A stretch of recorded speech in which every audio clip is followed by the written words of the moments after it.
پیغمبر علیه الصلاۃ والسلام دغه دور ته کړی و یا الله د عمر سینا د خیری نه پوکا کا او د اسلام نه ډکا کا دغه رنګ حضرت عبد الله بن عمر رضی الله تعالی عنہ دا روایت نقل کوي چې نبی علیه الصلاۃ والسلام درو د خپل لوس د عمر بن خطاب رضی الله تعالی په سینا باندې وویل چې کله د اسلام وروړ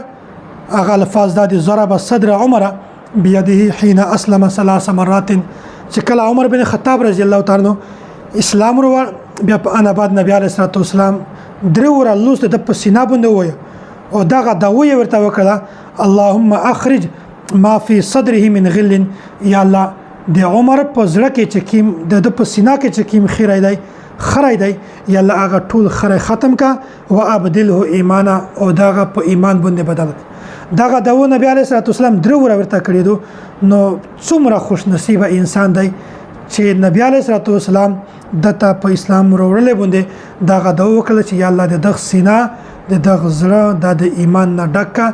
د زړه نه غند او د زړه نه خړای د مکمل صفک